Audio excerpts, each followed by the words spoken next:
की मागच्या वेळी जे भारतीय जनता पार्टीच्या सपोर्टवरती जे निवडून आलेले विनायक राऊत यांनी 2.5 लाखाचा सोडा, मला तर वाटतं की 2.5 लाखाच्या मार्जिनने पडतील असा विश्वास. सिंधुदुर्ग शिल्पकार म्हणून बघितलं जातं, कारण का भाजपला सीट मागण्यासाठी पहिला हट्ट तुम्ही धरला होता. He will start. नमस्कार.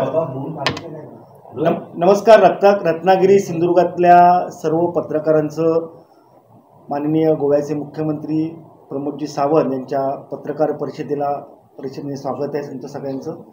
आज सन्माननीय भारतीय जनता पक्ष आणि महायुतीचे उमेदवार माजी मुख्यमंत्री नारायण राणे साहेब यांचा फॉर्म भरण्यासाठी गोव्याचे मुख्यमंत्री प्रमोदजी सावंत स्वतः या ठिकाणी आलेले आहेत आणि ते तुमच्याशी काही संवाद साधणारे मी प्रमोदजींना विनंती करतो की त्यांनी रत्नागिरी सिंधुदुर्गातल्या सगळ्या पत्रकारांशी संवाद साधावा. पुन्हा एकदा तुम्हा सगळ्यांचं स्वागत. या ठिकाणी आमचे राज्याचे उपाध्यक्ष काळशेकर साहेब आहेत, बाळामाने आहेत, प्रभाकर सावंत आणि बाकी भारतीय जनता पार्टीचे सगळे कार्यकर्ते, तुम्हा सगळ्यांचं स्वागत. आज माजी मुख्यमंत्री नारायण राणे यांचा सिंधुदुर्ग ह्या लोकसभा मतदारसंघातनं नॉमिनेशन फायलिंगसाठी मी या ठिकाणी आलेलो आहे. सर्वात अगोदर आमच्या रत्नागिरी सिंधुदुर्ग या भारतीय जनता पार्टीचे कार्यकर्ते आणि NDA अलायन्सचे सगळे पार्टनर यांचं मी खूप अभिनंदन करतो आणि राष्ट्रीय पक्षाचा धन्यवाद पण म्हणतो. खूप वर्षांनी पहिल्या वेळी भारतीय जनता पार्टीला ही सीट मिळालेली आहे आणि मला खात्री आहे, मला विश्वास आहे, कार्यकर्ते ज्या जोमाने काम करतात. मी 2दा या ठिकाणी येऊन गेलो आणि कार्यकर्त्यांच्या अथक प्रयत्नानं पहिल्यावेळी सिंधुदुर्ग रत्नागिरी ह्या लोकसभा मतदारसंघातून कमळ फुलेल याचा मला विश्वास आहे.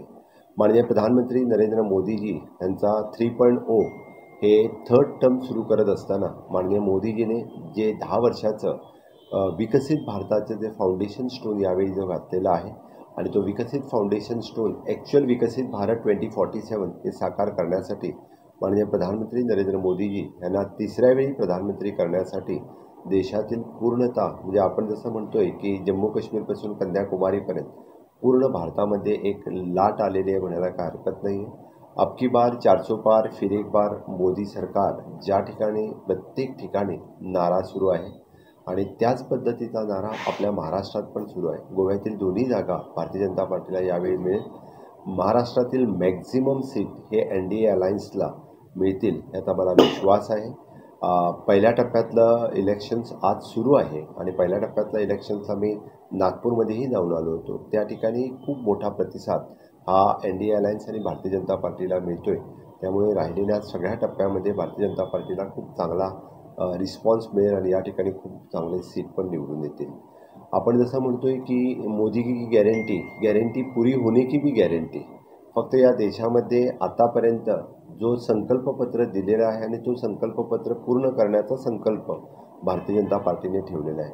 तुम्ही जर मागच्या 2 वेळीचे संकल्पपत्र काढून जर बघितले तर 99% कामं संकल्पपत्रामध्ये सांगितलेली कामं 10 वर्षामध्ये पूर्ण झालेली आहेत. असा एकही कुठलाही मोठा प्रकल्प राहिलेला नाही. म्हणून म्हणजे मग ते 370वा कलम रद्द करण्याचं असेल, राम मंदिरचा इश्यू असेल, प्रधानमंत्री आवास योजनेपासून आपण जसं किसान सन्मान निधीपर्यंत हे सगळे विषय ज्यावेळा पूर्ण केलेले आहेत आणि माननीय मोदीजींनी यावेळी परत एकदा मोदी की गॅरंटी या विषयावरती संकल्पपत्र रिलीज केलेलं आहे आणि यामध्ये जसं आपण म्हणतोय की खास करून 4 पिलरवरती आपला देश चालतो. एक नारी शक्ती, दुसरा युवा शक्ती, तिसरा किसान शक्ती आणि चौथं गरीब कल्याण. नारी शक्ती सांगत असताना नारीचा सन्मानार्थ म्हणजे सगळ्या गोष्टी पूर्ण करत असताना 33% रिझर्वेशन्स देण्याचं काम जर कोणी केलं तर ते माननीय प्रधानमंत्री नरेंद्र मोदीजीने आपल्या या टेन्युअरमध्ये केलं आणि पूर्णतः रिझर्वेशन हे पुढच्या टेन्युअरमध्ये 100% मिळेल. युवा शक्ती सांगत असताना म्हणजे startup India, standup India, make in India, Mudra loan यासारख्या सगळ्या गोष्टी आपल्या ह्या टेन्युअरमध्ये सुरुवात केल्या आणि इन फ्युचर म्हणजे भारत देश हा ग्लोबल मार्केट बाकी या startup India, innovation, pharma hub या सगळ्यांसाठी व्हावा असा मोदीजींचा प्रयत्न आहे. म्हणून तर आपण युवा शक्ती याचा परत उल्लेख करतोय आणि ते स्वप्न साकार करण्यासाठी काम करणार आहे. तिसरी किसान शक्ती. आपल्या देशामध्ये कितीतरी शेतकरी आत्महत्या करत होते. माननीय मोदीजीच्या टेन्युअरमध्ये आपण जसं किसान क्रेडिट कार्ड, किसान सन्मान निधी, किसान सॉईल हेल्थ कार्ड हे सगळे आपण या टेन्युअरमध्ये देऊ शकलो. किसान खऱ्या अर्थाने किसानांचा सन्मान जर कोणी केला असेल तर तो NDAच्या ह्या भाजपच्या कार्यकाळामध्ये झाला. आणि चौथं गरीब कल्याण. गरीब कल्याणवरती बोलत असताना मी नक्कीच सांगेन की गेल्या टेन्युअरमध्ये 5 kilo ration, one nation one ration या मुद्द्यावरती माननीय मोदीजीने जे फ्री देण्याचं काम केलं, पुढची 5 वर्ष ते फ्री लोकांना मिळेल ह्याचा पण संकल्प आपल्या या टेन्युअरमध्ये केलेला आहे. आणि या टेन्युअरमध्ये म्हणजे आता आपण म्हणतो की गेल्या 10 वर्षामध्ये फक्त ट्रेलर बघितलेला आहे, पिक्चर अभी बाकी आहे. ती पिक्चर खरी येत्या टेन्युअरमध्ये पाहायला मिळणार. मग आपण वन नेशन वन इलेक्शन असेल, इम्प्लिमेंटेशन ऑफ द CAA असेल, ह्यासारखे खूप मोठे निर्णय, UCC इम्प्लिमेंटेशन असेल, युनिफॉर्म सिव्हिल कोड यासारखे मोठे निर्णय या टेन्युअरमध्ये माननीय मोदीजी घेतील.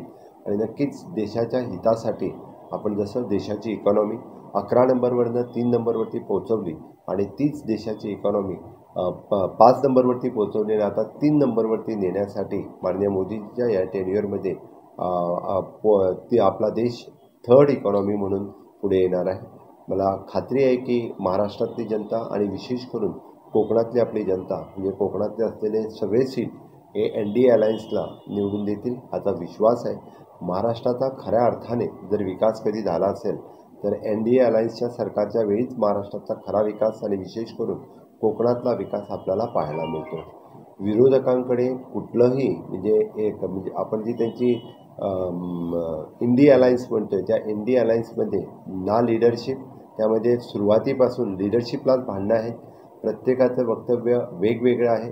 त्या ठिकाणी मला सांगायचं आहे की ममता बॅनर्जी तिथं वेगळं बोलते तर इथं राहुल गांधी वेगळं बोलत असतो. त्यामुळे ह्या आत्ताच्या घडीला फक्त आपल्याला आपण म्हणतो आहे की या देशाला लिडरशिप आणि देश 3rd इकॉनॉमीमध्ये कोण जर नेऊ शकत असेल तर फक्त आणि फक्त माननीय प्रधानमंत्री नरेंद्र मोदीजी. त्यामुळे महाराष्ट्रातही या निवडणुकीनंतर लगेच परत आपल्या पुढच्या निवडणुकीसाठीही NDA अलायन्स खूप मोठ्या प्रमाणे सत्तेवर येईल याचा विश्वास व्यक्त करतो. शिल्पकार तुम्ही आहात, काय सांगाल? मी शिल्पकार वगैरे नाही आहे. माननीय मोदीजीच्या आशीर्वादानं अमितभाई शाह, JP नड्डाजी ह्याने आपल्या कार्यकर्त्यांचा आग्रह लक्षात घेऊन म्हणजे पहिल्या वेळी आपल्या कमळाला तिकीट दिलं. त्यामध्ये मी भारतीय जनता पार्टीचा आभार व्यक्त करतो आणि खरोखरच आपल्या कार्यकर्त्यांचे अथक प्रयत्न आहेत ही तिकीट मिळवण्यासाठी. आणि नक्कीच आपण या ठिकाणी पहिल्या वेळी कमळावरती आपले नारायण राणे साहेब माजी मुख्यमंत्री जिंकतील याचा विश्वास आहे. विनायक राऊत प्रतिस्पर्धी आहेत, 3rd राऊंड त्यांचा आहे, हॅट्रिक साधणार असं त्यांच्याकडून वारंवार सांगण्यात येते आणि 2.5 लाखाने त्या ठिकाणी उमेदवाराचा पराभव होईल असं सांगितलं जात आहे. मागच्या वेळी विनायक राऊत कसे निवडून आले होते हे मला वाटतं त्यांना नक्की माहिती आहे. भारतीय जनता पार्टीच्या सपोर्टशिवाय इथं कधीही कोणीही निवडून आलेला नाही आहे. आणि आत्ता तर भारतीय जनता पार्टीचा स्वतःचाच सीट आहे. त्यामुळे मला विश्वास आहे की मागच्या वेळी जे भारतीय जनता पार्टीच्या सपोर्टवरती जे निवडून आलेले विनायक राऊत याने 2.5 लाखाचा सोडा मला तर वाटतं की 2.5 लाखाच्या मार्जिनने पडतील असा विश्वास आहे. तुम्ही महाराष्ट्रात पण फिरलात, नागपूर साईडला पण दौरा झालेला होता. महाराष्ट्राचं चित्र कसं आहे खास करून महायुतीसाठी? महायुतीसाठी मॅक्झिमम सीट हे महायुतीला मिळतात आणि आपल्या NDA अलायन्सला मिळतात याचा मला विश्वास आहे. कारण ज्या पद्धतीने NDA अलायन्सचे पार्टनर मग भारतीय जनता पार्टीच्या बरोबर असणारे शिंदे सेना गट असेल किंवा अजित पवार गट याने खूप चांगल्या पद्धतीने एकमेकांना सहकार्य करीत आहेत आणि सगळीकडं म्हणजे NDA अलायन्सचे पार्टनर जिंकून येणार. 48 पैकी किती जागा महाराष्ट्र? More than 40. गोव्याच्या दोन्ही जागांसंदर्भात गोव्यातल्या दोन्ही जागा यावेळी आपण भारतीय जनता पार्टी जिंकतोय. विरोधक टीका करताना असं म्हणतात की राणे पहिल्या